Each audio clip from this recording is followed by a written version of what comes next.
Hello, and welcome to this week's podcast, the Dear Mom, I'm Gay podcast.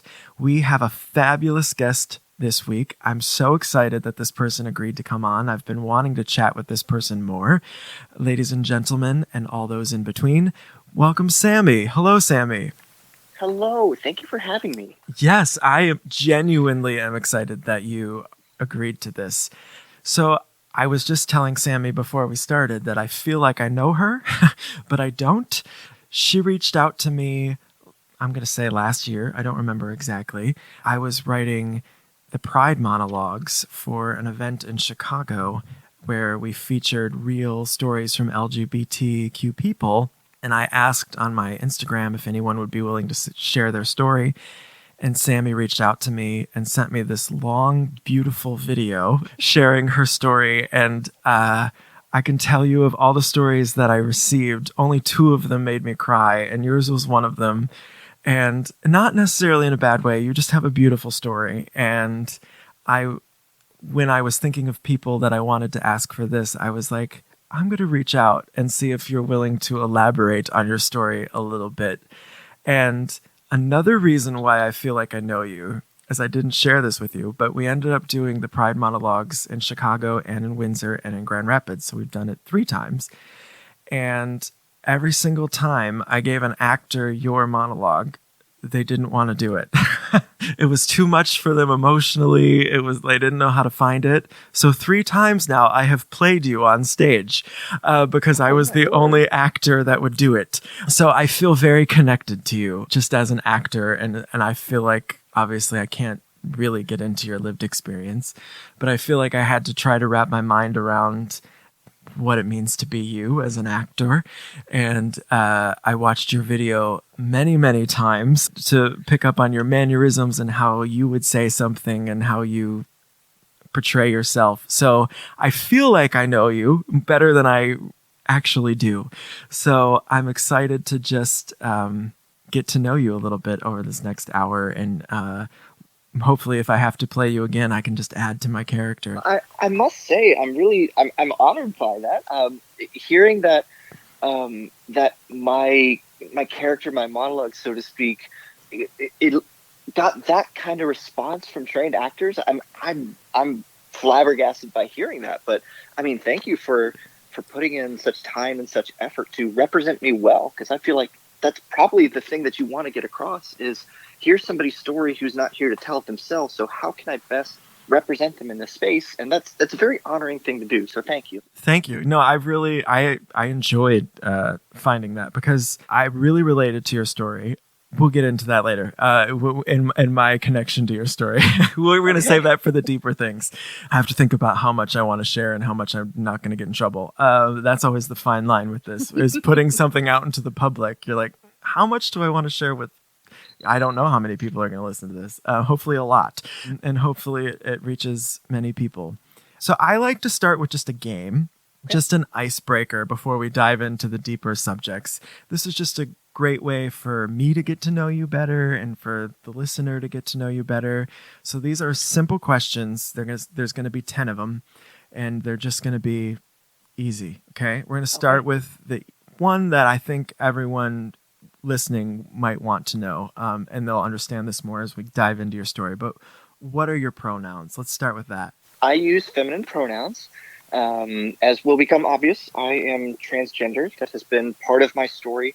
And it's been kind of it's been interesting to watch my reactions over time as people ask that question more and more, because a lot of times, and in particular with where I live in the States, that's not afforded to me very often. People make assumptions and they just jump right in.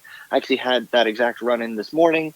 It's interesting to see how I feel about it the more time goes on, because I was never convinced that I was going to be that person that was so engulfed in it, and not to the point where I'm ever going to be, jumping down someone's throat because they get my name wrong or my gender wrong or anything else like that. But just in the validation and the affirmation that I feel because of that is something that I really don't want to let go of.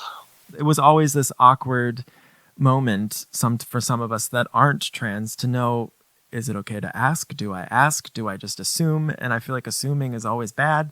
It's been kind of a learning curve for us too as a society and I'm glad that as a society we're learning that, and we're open to learning that, and we're opening to better ourselves, how to be kind to different people different than us. I shouldn't say different people because you're wonderful people, but people different than I am. And I feel like as a gay man, everyone expects me to be a transgender expert, and I was like, that is a very different lived experience than mine. I can respect trans people and I can love them, but I can't really truly relate to their life story because it's very different than being a gay person.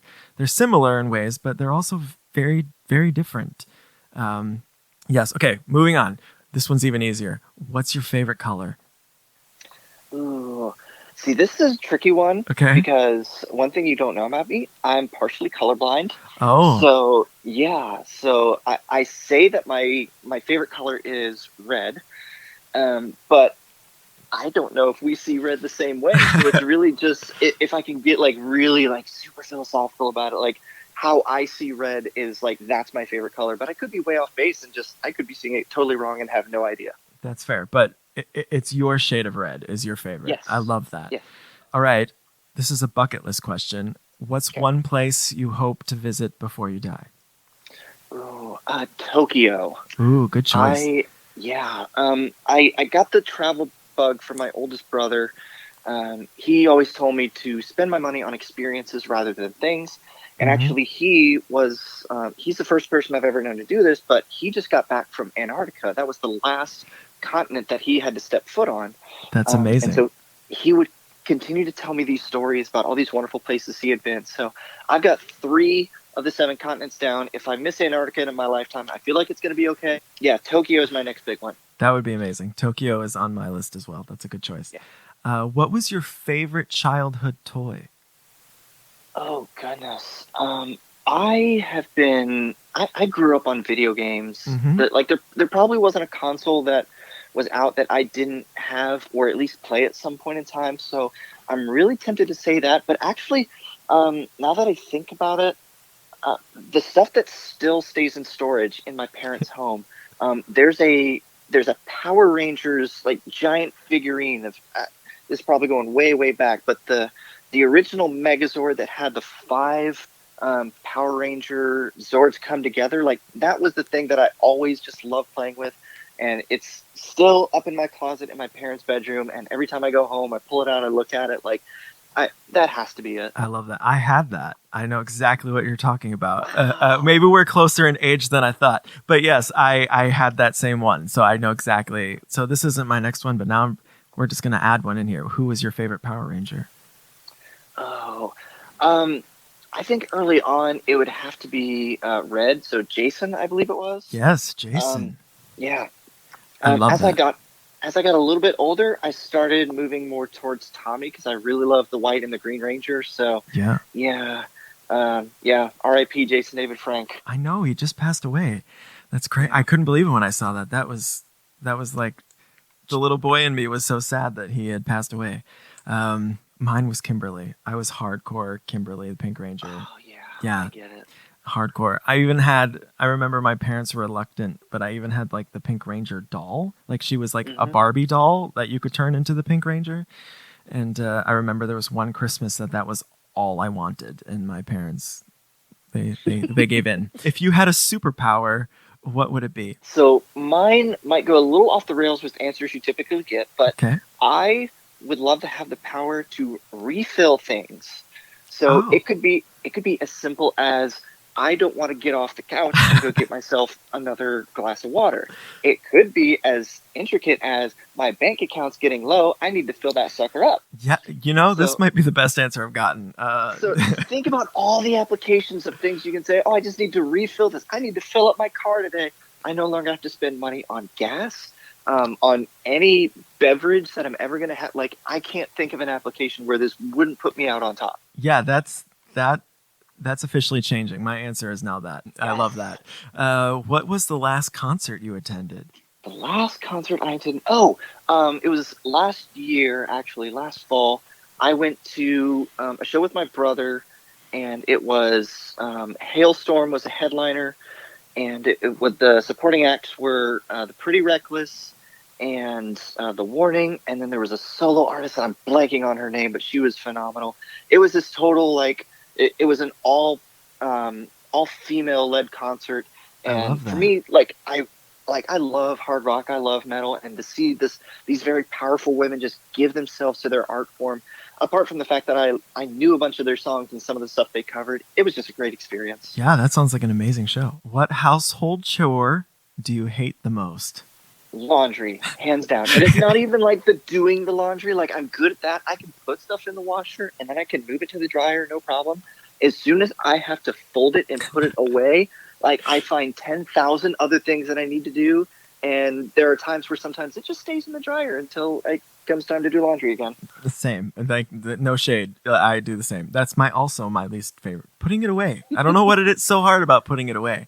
That's the best part about going on vacation is then I just put it in my suitcase. So, but if I'm not going on vacation, then I'm not putting it away. What was your first job?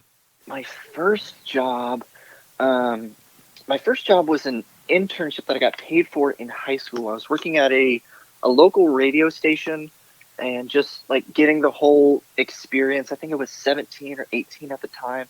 And so I bounced back and forth between like doing some marketing here and there.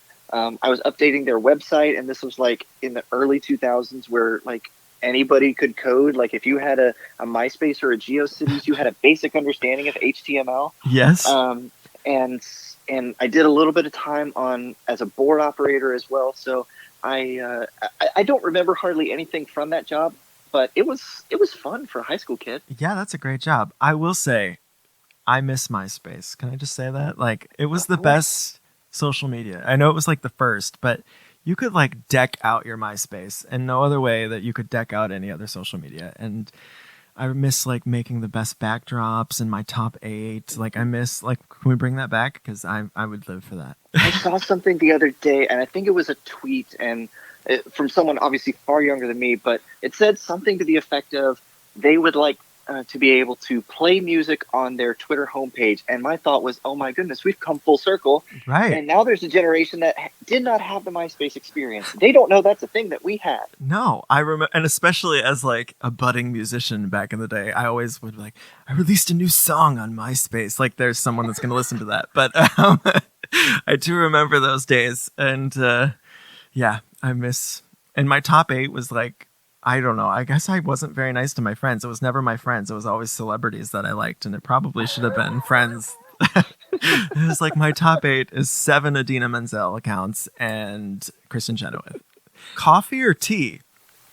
Tea. I've tried time and time again to get into coffee, and I just don't know what it is. The smell is amazing. I love like freshly roasted coffee, smelling it. But when it comes time to taste it, I'm out.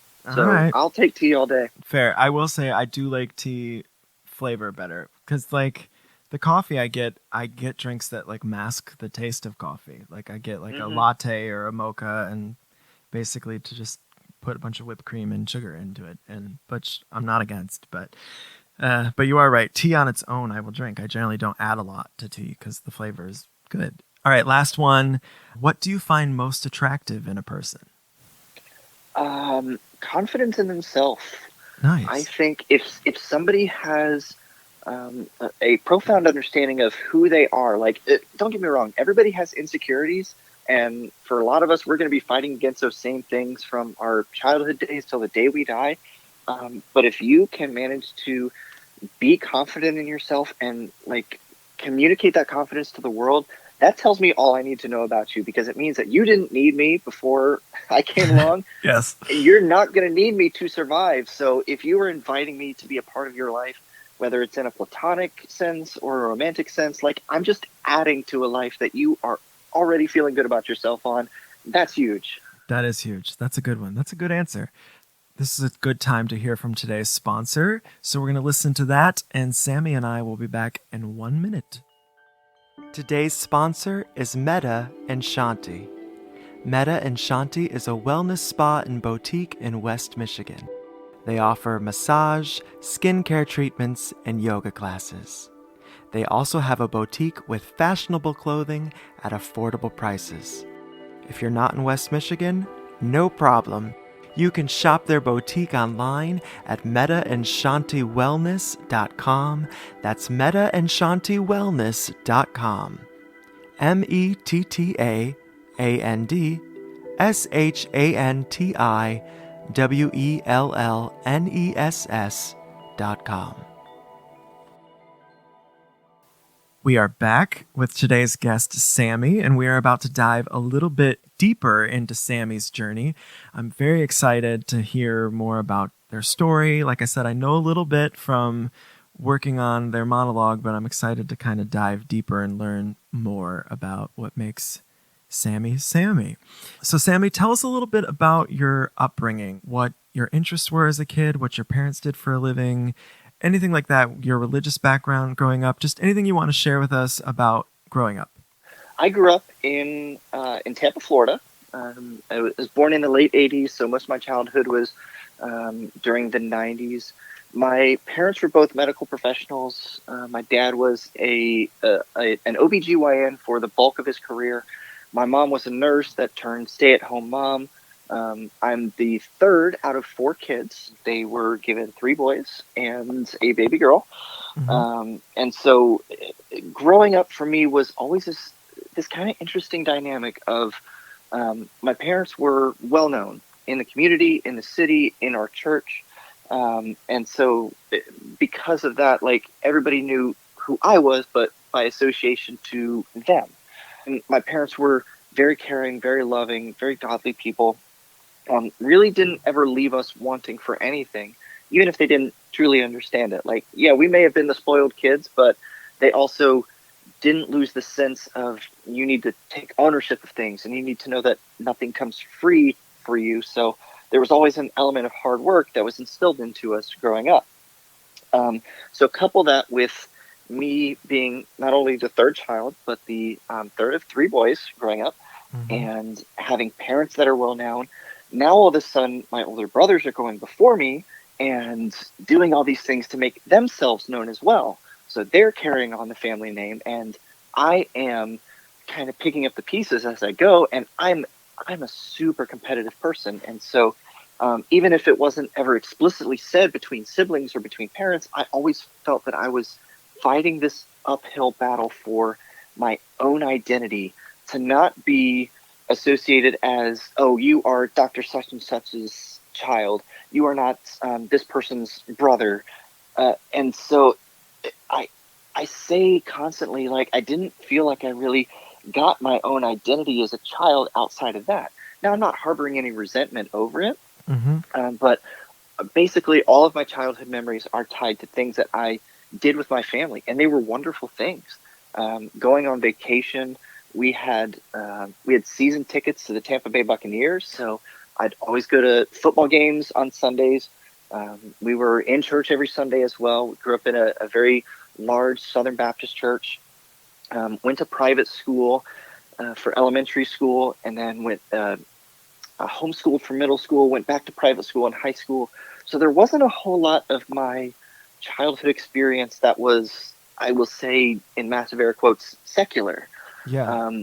My cultural context was very much enveloped by the community of faith. And I see great benefit of that. And, I'm still reaping some of the benefits of that. But now later in life, as I'm in my mid-30s, I'm realizing how much of that may have negatively affected me as well by not getting that kind of exposure to the real world from an early age. And not realizing that everybody that I come across on a daily basis, not every single friend that I'm going to make is going to be a Christian who loves God as much as I do. Right. So it was a very interesting childhood that I'm very, very thankful for. Certainly formative, but it fascinates me to know in that anytime I get together with my family these days, like, those are the kind of things that we talk about, not for the sake of being nostalgic and reminiscing, but thinking, okay, like, how did this actually affect us growing up? And my parents are transparent enough to where they can, if I bring them a question and say, why did you make this decision in particular? They'll be honest with me, and they'll just say, hey, this is what we thought at this point in time. This is what we thought was best for you and Mm-hmm. for your siblings, like our choice in school and our choice in church and so on and so forth. So I appreciate that we can have those open and honest conversations with each other later in life. And I feel like it's helping one of my brothers in particular, because he's the only one of us right now that has kids. Mm-hmm. And so what does every new parent want to do? They want to shy away from all the mistakes that they feel their parents made and try to do things better, um, while also trying not to stumble into some of their own mistakes that uh, they're privy to making, Yeah. because they're an imperfect person just like we are. So it's so fascinating to watch and to have these conversations more and more. But end of the day, I'm very thankful for how I grew up. There are few things that I would change, and most of those things, if I could change them, well, let's be honest, I couldn't, because they were so totally out of my control, Right. that it doesn't do me any good. And the flip side of that coin is, even if I could, I recognize that those are experiences I had to live through to get to where I am right now. Right. That's amazing. Good answer. I love that. This next one I'm very excited about because I can tell just from our conversation and some of the things we organized to before this to just chat that you've come a long way with this next question from where your monologue was, because before our conversation I was so proud of you because you were like, I use feminine pronouns and I am trans, and that's a lot further than where you were when I wrote your monologue. You were still figuring that out. When did you realize that you were trans, and when did you come to accept that as part of you? It would be so easy for me to take the typical, and I'll say, for at least for me, kind of cop out answer and say I always knew, Mm-hmm. um, but that's simply not true. Because it wasn't until that I was well into my adult life that I even started entertaining these kind of questions. As I said, I grew up basically in the South. Like, you can argue that Florida isn't really the South, but it was. Yeah. So in the South, in the 90s, in a Southern Baptist church, and the kind of environment that I was privy to was one that said men are men, women are women, and those are lines you just don't cross. Mm-hmm. So any discussion about gender, like, really didn't happen that often for me. And if it was painted in a very negative light. What I choose to believe is that there was just a lack of understanding about it and a lot of fear surrounding it. Yeah. So what my interest growing up was, I was a good, like, boy growing up. Like, I liked sports, and I liked making a mess of things, and I liked Mm-hmm. teasing girls, and I liked doing all these things. So, like, I fit the mold of what you would expect a boy to be growing up. But I also had the side of me that just could not shake this feeling of, what must it be like to be a girl? Mm-hmm. And I think some of that was influenced by, again, this might sound like a cop out, but some of it was certainly influenced by the media that I consumed growing up. Mm-hmm. Things as simple as Bugs Bunny was a crossdresser. Like, Right. and I watch movies like Little Rascals, where Spanky and Alfalfa go and be like ballerinas, and I don't remember why it was, but like, they dressed up like girls and were at a ballerina recital. Right. Watching Mrs. Doubtfire as a kid, and Robin Williams is like an incredible, like, it has to be one of the most liked people of all time. So Yes. why would you not take a cue from him and just say, oh yeah, that's a thing, that's normal? Like, why wouldn't I be interested in that? And so those feelings, like, never really shook as I got older, but it was just limited to cross dressing. Like, I just wanted to go and steal some of my sister's or my mom's things when they were gone, try them on, and then put them back before they ever came back. And that was kind of a satiated desire every 6 months to a year in my childhood and in my adolescence. Well, as I get older, and now all of a sudden I'm not under the thumb of my parents, so to speak, meaning I'm not living with them. I'm not bound so much by what my church teachers are saying all the time, and I'm actually allowing myself to have questions. I realized that desire for feminine expression came back more and more often. Like I had been through relationships where that became an issue, and so for the good of my relationships, like I would squash it and just say, no, this is not going to be a thing. Hmm. The irony of the situation is it wasn't until I went to seminary that I started truly entertaining these thoughts about gender identity, gender expression, anything else in the nature. And again, it started with cross dressing. Like that's all it was. I thought it was just a hobby. I would Yeah. never leave my own room. I would just enjoy the experience of being me, maybe snap a few pictures, and that was that. And boy, did it ever take off from there, because Yeah.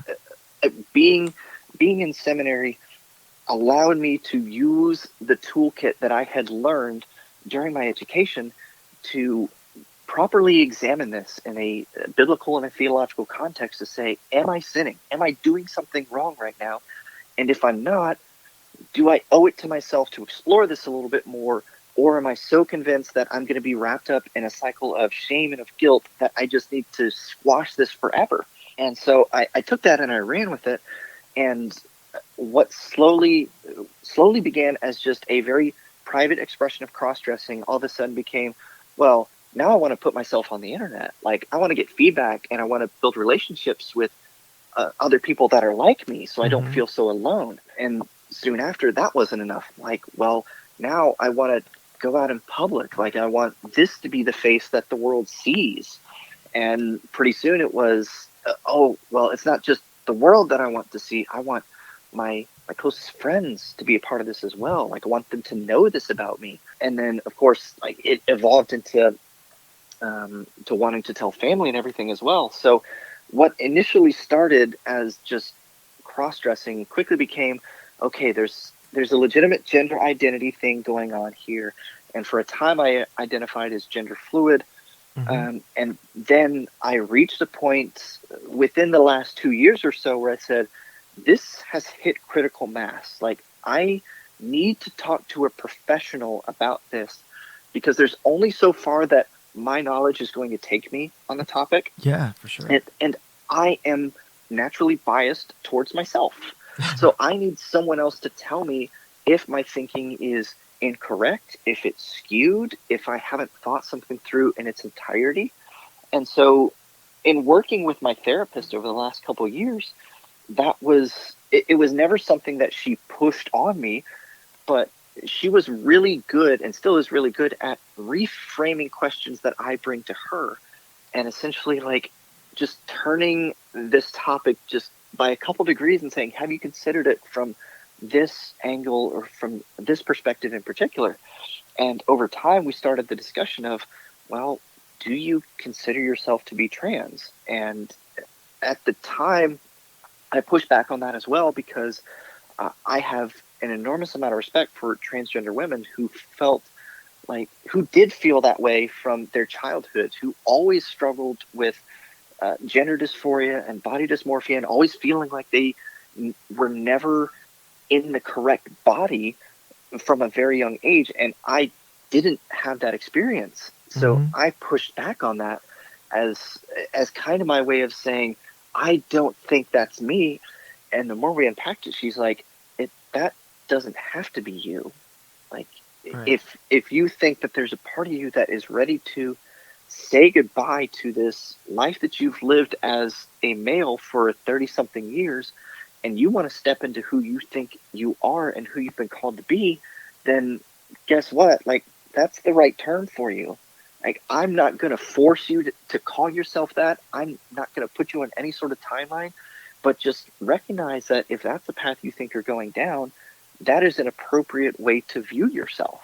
Yeah. So I had to get to a point where I was comfortable just using that word, not only for the sake of I didn't want to step on anyone's toes, and there's a certain amount of assumption that comes along with it. And in general, I despise labels because they're not terribly helpful for most people. Yeah. Um, but I had to square that identity with myself and just come to a very honest place in introspection and say, if I'm 100% honest with myself, I have never felt perfectly at home as a guy. Right. And so it was just, and then it became a question of, well, how far does that go? Do you want this to be, do you want to stay in the realm of gender fluid and allow yourself the opportunity to kind of float back and forth? Or are you ready to start taking steps towards transition and like live that life? And so at the collaborative suggestion between me and my therapist, I'm in the midst of what I call my social transition right now, to Nice. just let that be my day to day. Like anything that I would do, just do it as Sami. Like don't feel that you don't allow yourself the opportunity to back out of it and just say, I'm feeling lazy right now. I don't feel like presenting myself this way to the world. Like, no, force yourself to do it, because if and when you transition, you don't get that opportunity anymore. Like you Right. don't get to say, "Oh, I don't feel a certain way, so I'm just going to be, I'm going to be grubby and go grocery shopping." Like there's a certain cultural expectation that is, in my view, unfairly placed on women to look and act a certain way. And so if you're going to step into that, then you need to be prepared for what comes along with it.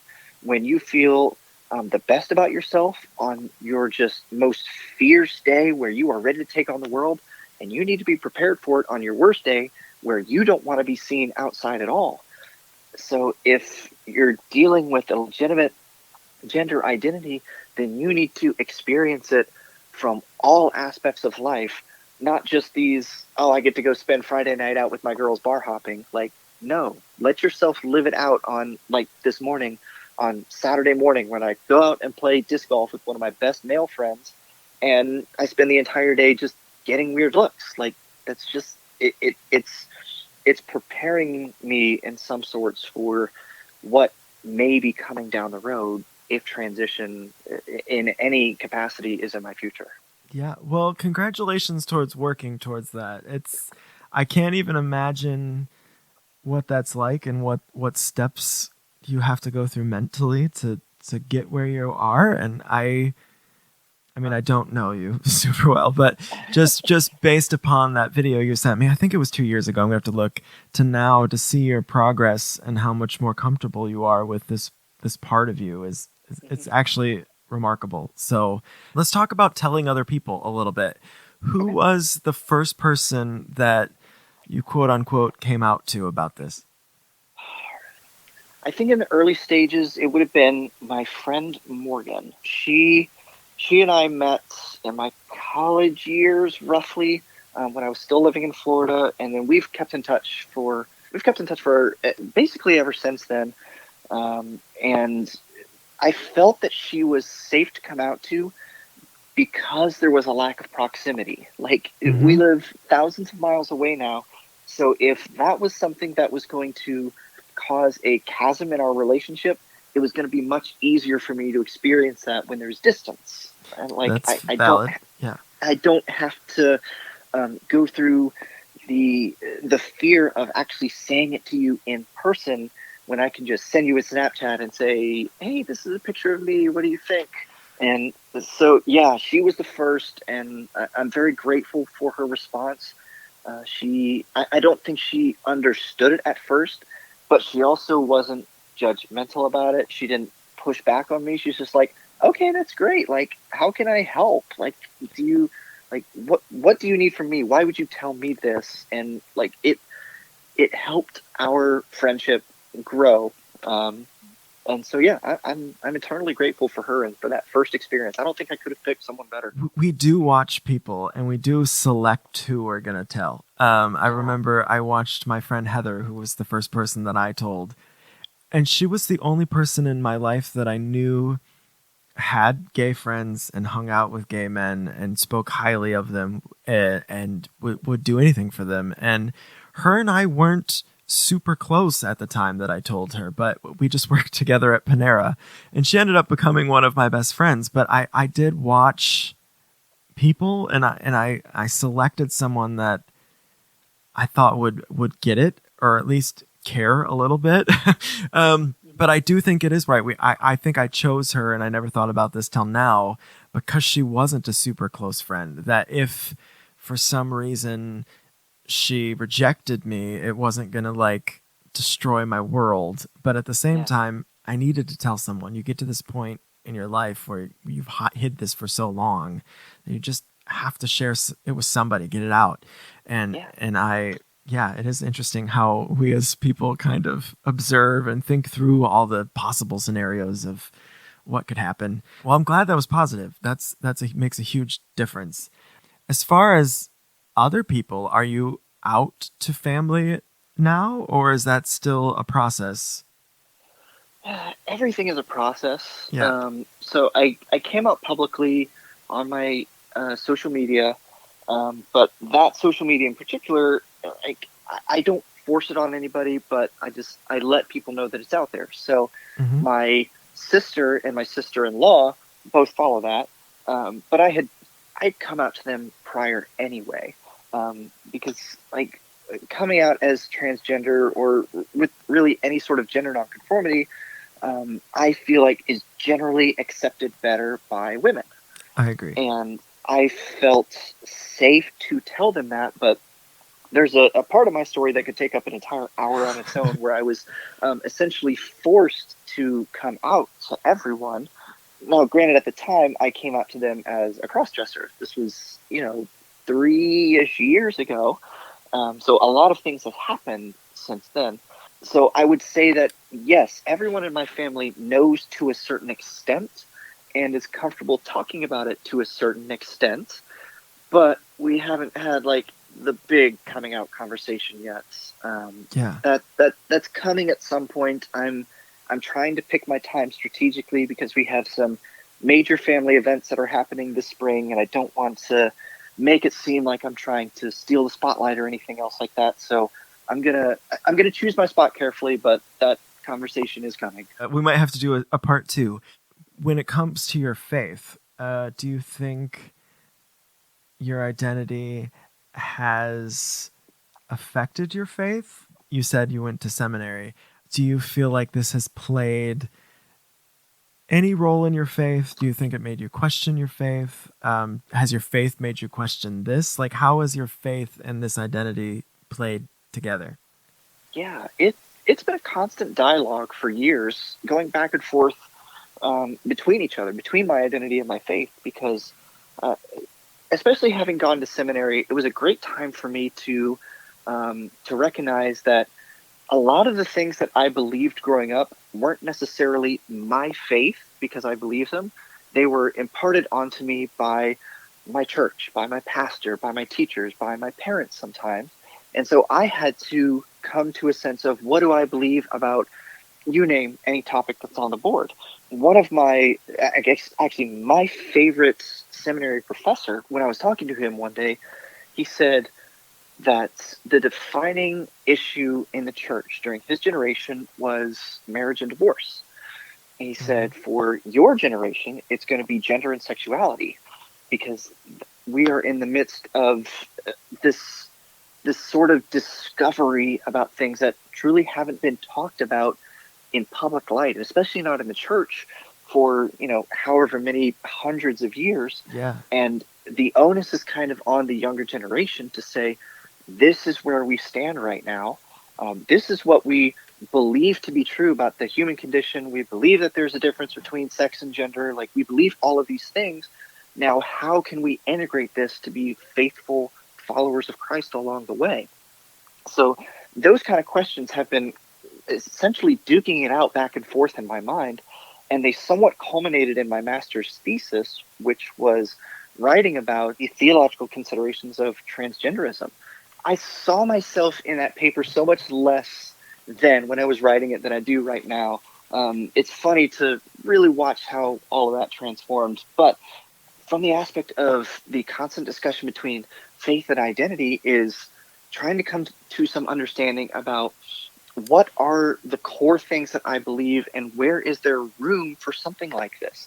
So obviously, like, I wrote that thesis, which was several years ago. It was 70 pages long. I want to actually turn it into a doctoral dissertation as well. It is far more in depth than anything that I can possibly express in this sort of setting right now. Yeah. But the very basic version of it is that I had to start asking questions again. Am I sinning? Am I doing something wrong? are the things that I was taught either explicitly or implicitly growing up of, if there's any sort of gender variation, like you're a sinner, God hates you. Like I have been called an abomination before. It wasn't great. Yeah. Um, and being able to have that internal dialogue with myself, and not only that, but being able to discuss it with seminary professors and fellow students and colleagues, pastors here locally, one of which is my best friend.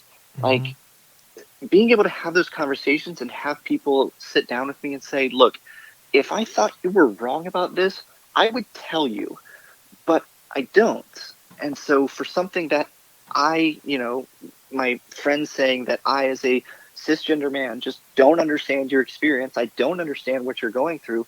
If you're able to faithfully walk with God through this battle and still try to obey Him in everything and come to this grips with your gender identity along the way, there's no reason that you cannot be a faithful Christian transgender woman, just like there's no reason you can't be a faithful Christian cisgender man. Yes. It all of a sudden becomes an exercise in, great, I reached this point where I realize that my gender identity is not a barrier to salvation in the eyes of Jesus. Like, by faith alone, through grace alone, in Christ alone. Like that's it. Yeah. That's what we're talking about right there.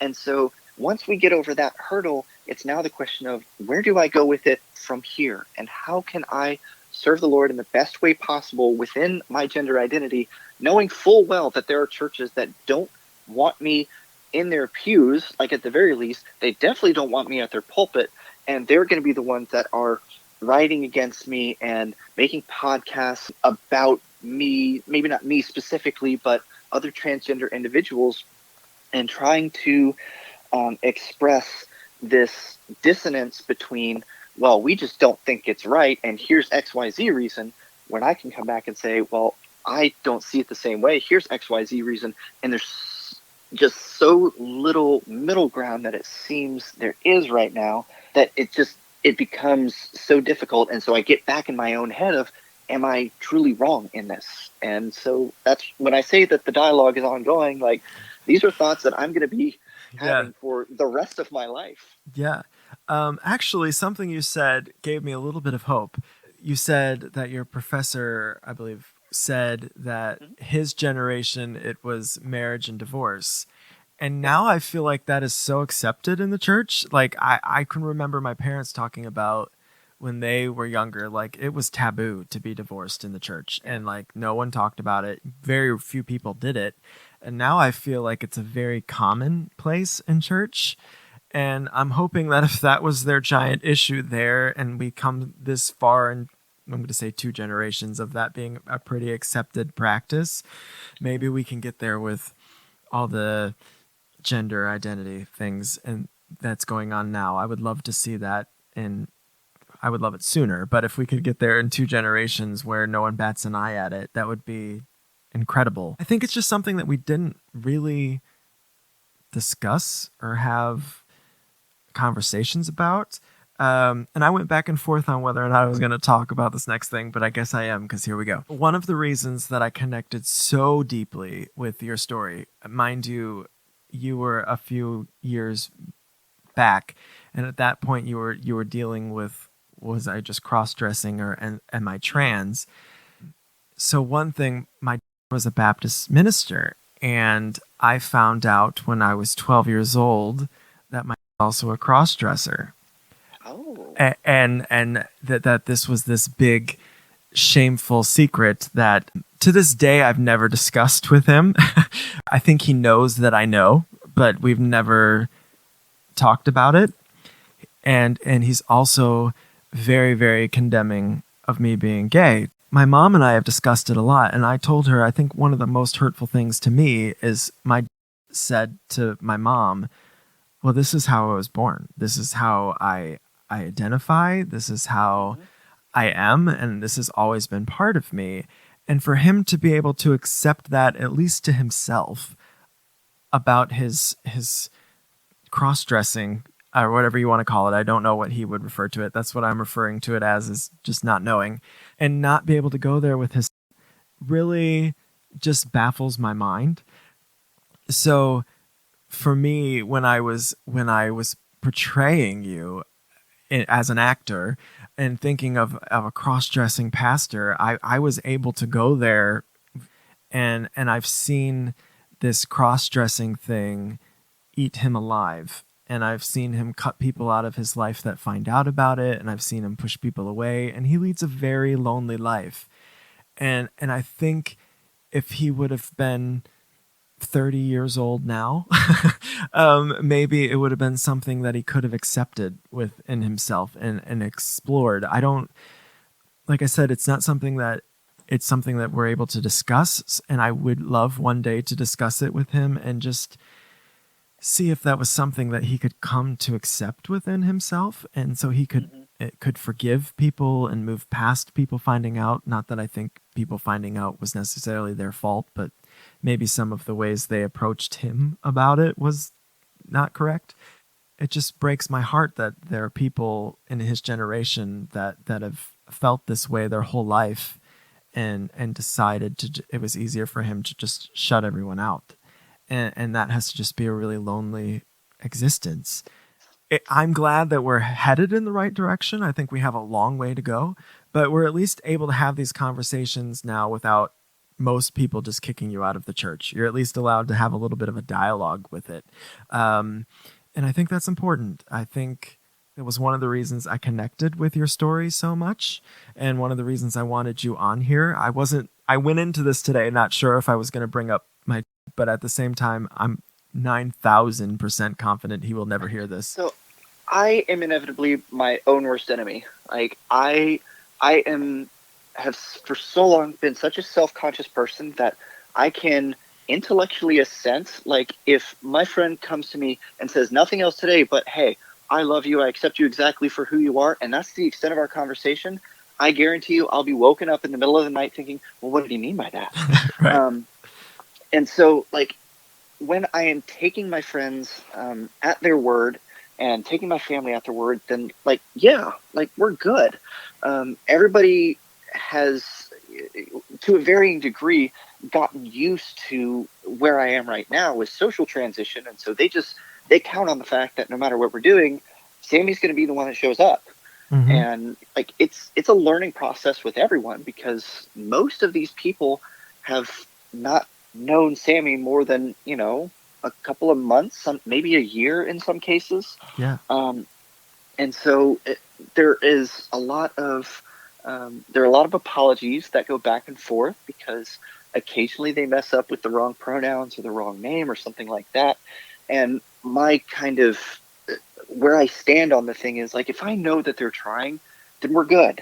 Like, right. it doesn't have to be perfect 100% of the time, because I'm essentially asking them to overwrite everything they have known about me on a subconscious level for, basically on a dime. Like, right. As far as the timeline is concerned of our friendship, our relationship, like, there's years and years worth of conditioning to say, this is who you know. You will inevitably use a masculine name and masculine pronouns, and, oh, hey, by the way, it's not that way anymore. Right. So despite the fact that it is a learning process, like, yeah, like, we're all good. Like, it's normal now. And that's really what I had always wanted, is just a sense of normalcy about myself, to not feel like I'm going to be an outcast amongst those that I love the most dearly and that I'm the closest with.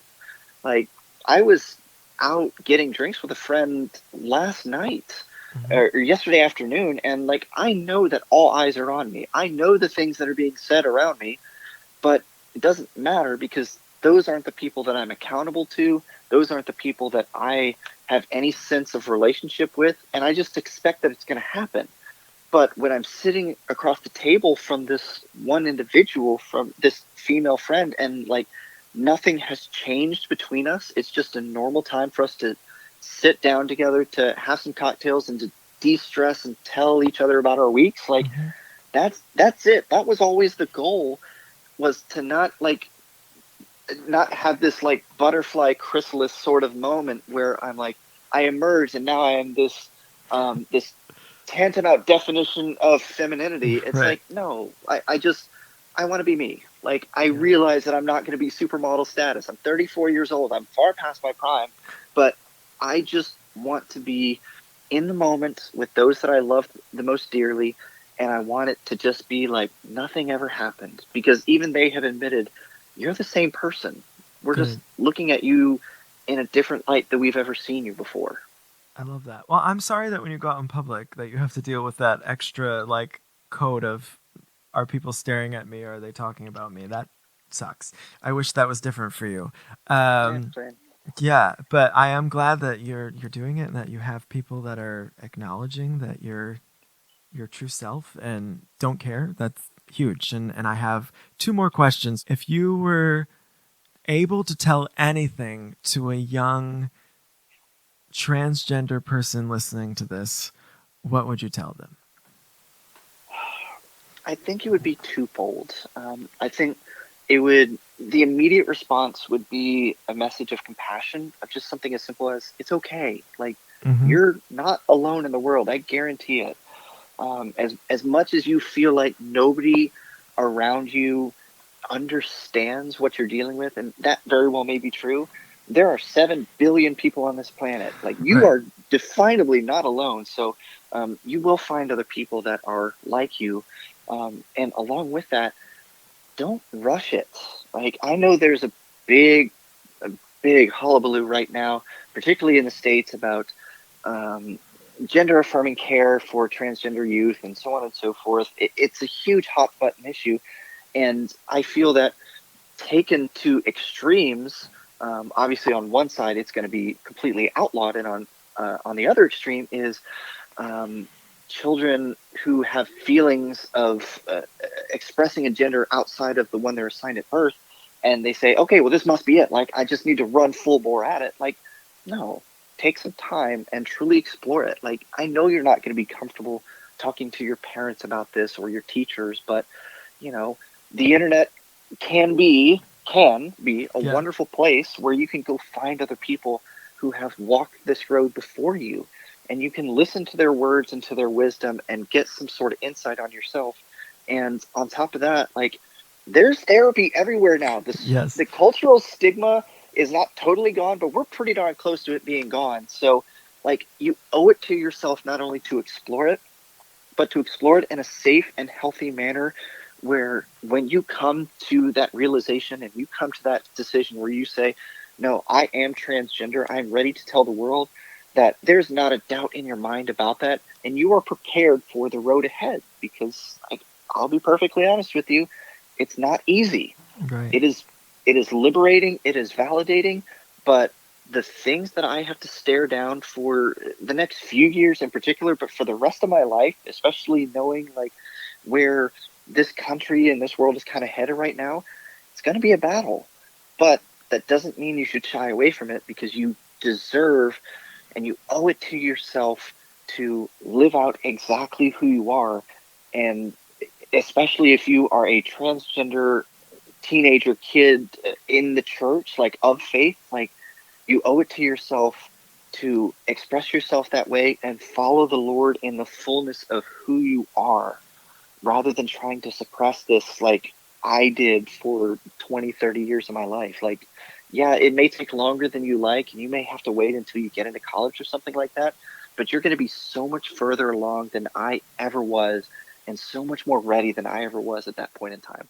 Yeah. This next one can be interpreted in a few different ways, so I'll let you interpret it how you feel. What are your dreams for the future? This can be personal dreams, this can be dreams for the country, for the world. Just what are Sammy's dreams for the future?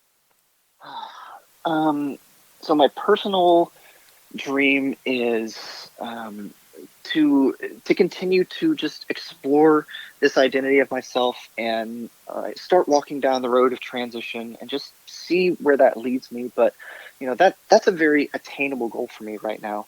Yeah. My dream is to go back to school to get my PhD, as I said, and I would love to start.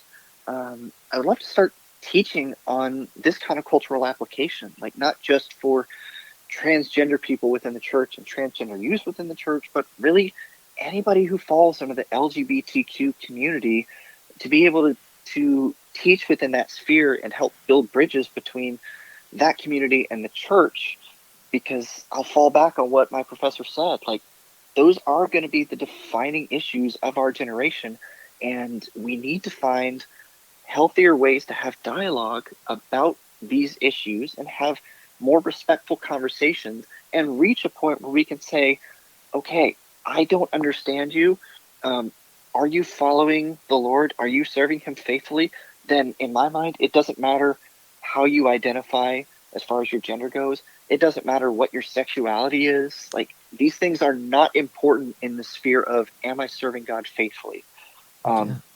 And to tack on top of that, like, my dream for the church is exactly that, that as the generations, the newer, younger generations rise up and start leading the church, that we would start offering a seat at the table to more of these people who have been either misrepresented for a very long time or outright not represented at all. Right. And like, yes, you want to have a gay Christian at the table talking about queer theology. You want to have a transgender man and transgender woman at the table talking about transgender theology, because this is how you're not only going to illuminate the church as exactly what it should be, as a place of acceptance, as a safe place full of grace, that, yeah, we're not always going to agree with everything you do. And if we know you're doing something wrong, we're going to call you out on it. But at the end of the day, it gets back to that same thing. Like, by grace alone, through faith alone, in Christ alone, that's the minimum barrier to entry. Once we can recognize that, and we can start truly welcoming people in that are not like us, then the health of the church is going to grow, and the mission of Christ is only going to be exponentially better in a world that I think we can all agree is very quickly deteriorating. And we owe it to the world to deliver that message of hope in any way we can. Yeah. So, yeah, that's my dream for the church. As far as the world, like I said, the world's kind of a disaster right now. My dream is that it's not a disaster, but based on what I have studied about end times theology and just what needs to happen to usher in the eternal kingdom, none of this surprises me, the direction that we're headed.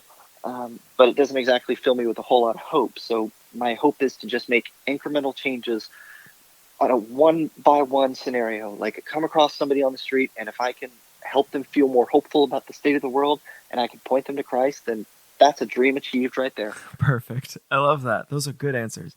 Well, thank you so much for doing this and for your time. I've really enjoyed chatting with you. I knew I would, but I enjoyed it even more than I thought I would. I learned a lot about you and your experience. If people wanted to connect with you, where can they reach out? Where can they find you and connect with you? You can find me most often on my Instagram page. It is Sami Flair, SamiFlair. I'm also working on a series of YouTube videos that are kind of this critical interaction with practical theological issues. My YouTube channel is the exact same name. And basically, if you look for Sami Flair on the internet, odds are it's me. But to varying degrees that I'm actually active on those platforms. But Instagram and YouTube are the two easiest and best ways to reach me. Perfect. I encourage everyone to reach out and check out their content. It's great. I follow you on, I don't know if I follow you on YouTube. I have watched your YouTube videos, but if I don't, I'll subscribe. But I definitely follow you on Instagram, and I check it pretty regularly. I like to see what you're up to. Well, thank you so much for being here. We're going to say goodbye to everybody. We will see you next week. And if you would like to be featured on the Dear Mom, I'm Gay podcast, you can shoot me an email at deargaypodcast@gmail.com, and we can start the steps towards you being one of our guests. And until then, we will see you next week.